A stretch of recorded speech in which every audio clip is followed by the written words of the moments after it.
लेकिन हमारा कन्हैया इतना उदार अवश्य है कि आप एक बार अगर मन से इसे बुला दोगे तो आपके सामने आकर प्रस्तुत हो जाएगा। देखिए, जो संत प्राणी होते हैं वो दोनों प्राणी, पति पत्नी जब दोनों संत होते हैं तभी संतई का महत्व होता है। पता लगा एक संत है और दूसरा असंत है तो वहां संतई का कोई मतलब नहीं। अभी मैंने कबीरदास की चर्चा चलाई थी। कबीरदास जी महाराज दोनों प्राणी संत थे। लोई भी संत थी और कबीर भी संत थे। एक दिन लोई के दरवाजे पर 7 साधु आकर पहुंच गए।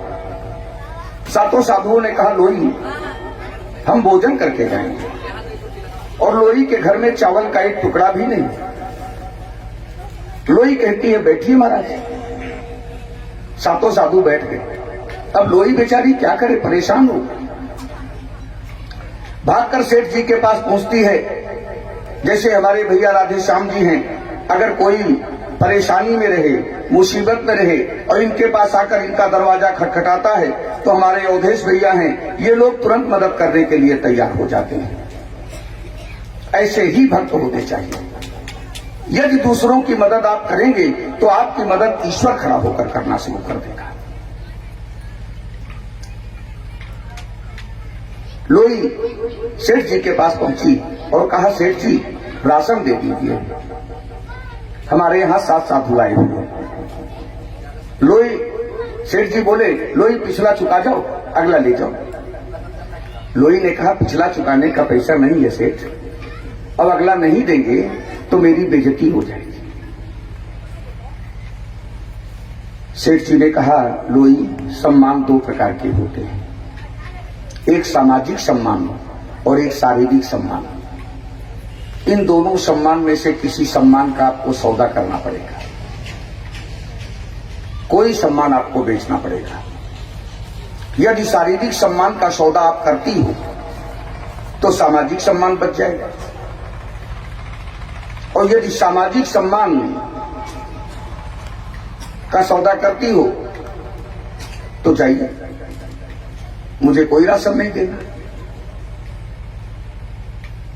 लोई ने एक क्षण के लिए सोचा और सोचकर भगवान पर अटल श्रद्धा और अटल विश्वास देखिए लोई का, क्योंकि संत है और संत भगवंत पर बहुत बड़ी श्रद्धा रखता है। उसने कहा, अगर प्रभु को यही मंजूर है तो यही सही। उसने कहा, सेठ जी राशन दीजिए, मैं 11 बजे रात में आपसे मिलने आऊंगा। सेठ जी ने लोई को राशन दे दिया। लोई राशन लेकर आती है, 7 साधुओं को भोजन कराती है और 7 साधु भोजन करके लोई को आशीर्वाद देकर अपनी ओर प्रस्थान करते हैं। इतने में कबीर आ गया। कबीर ने देखा 7 पतले जूठी। लोई दौड़कर कहती, कबीर देखो 7 साधु आए थे और 7 ने भोजन किया, मैंने सबको भोजन कराया। कबीर ने कहा, लोई ये तो ठीक है, लेकिन एक बात बताओ, घर में चावल का एक टुकड़ा भी नहीं था, ये 7 साधु भोजन कैसे किए? लोई ने कहा, सेठ जी के यहां से राशन ले आए कबीर। तो कहा, सेठ जी ने बिना पिछला चुकाए अगला दे दिया? तो कहा, नहीं दे रहा था ना, तो मैंने अपनी इज्जत का सौदा कर दिया। कबीरदास कहते, बहुत अच्छा किया। अगर सामाजिक सम्मान को बचाने के लिए तुमने इस नश्वर शरीर के शारीरिक सम्मान का सौदा कर दिया तो कोई गलत नहीं किया। क्या कहा है? तो कहा, 11 बजे रात में मिलने जाना है। कबीरदास जी कहते हैं, लोई शौक श्रृंगार कर लो, तैयार हो जाओ। आज का पति होता तो पहले पत्नी को 20 लाठी मारता कि चाहे वो साधु भोजन करते और चाहे ना करते, लेकिन तूने ऐसा वचन क्यों दिया। लेकिन वो संत आत्मा थी, उसे भगवान पर पूर्ण विश्वास था।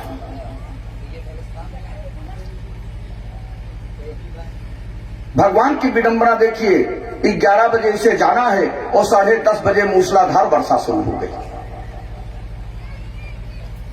अब अब वो वर्षा 12 साढ़े 12 बजे तक बंद नहीं हो रही और लोई बार बार कह रही, कबीर मेरा वचन झूठा जा रहा है,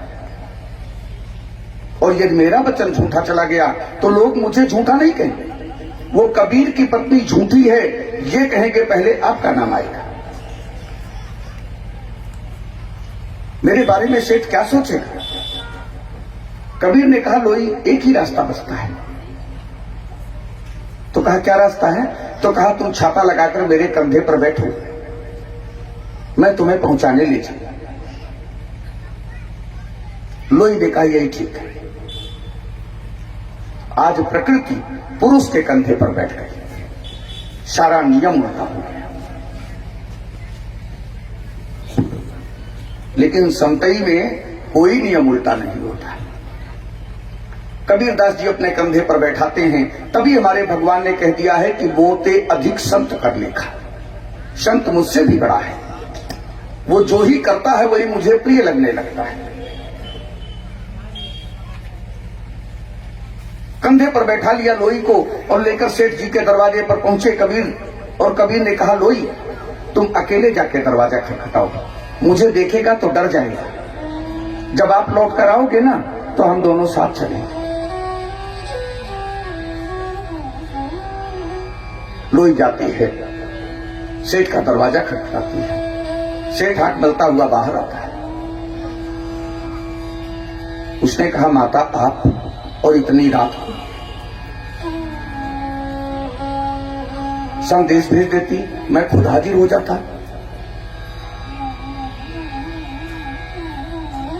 लेकिन आ ही गई है तो बताइए क्या बात है? लोई ने कहा, सेठ आप कुछ भूल रहे हैं। तो कहा, आप तो आ गई हैं ना, अब याद दिला दीजिए। तो लोई कह रही है, सेठ आपने हमारी इज्जत का सौदा किया था। तो सेठ कह रहा है कि एक बेटा एक मां से उसकी इज्जत का सौदा कैसे कर सकता है लोई? लेकिन यह भी सच है मां, अगर मैंने ऐसा कुछ कहा नहीं तो इतनी रात में तू चलकर आई क्यों? जरूर मेरे मुंह से कुछ ऐसा निकला है और तब उतनी रात में चलकर तू यहां आई। तो मां, अनजाने में अगर कोई ऐसी बात मेरे मुंह से निकली हो तो उसके लिए मैं क्षमा प्रार्थी हूं, लेकिन मुझे तो सिर्फ इतना ज्ञान है कि आप मेरे पास राशन लेने आई। मैंने कहा, लोई पिछला चुका दो। आपने कहा पिछला चुकाने का पैसा नहीं है, अगला नहीं दोगे तो मेरी बेइज्जती हो जाएगी। मैंने आपको राशन दे दिया। मुझे तो इतना ही याद है।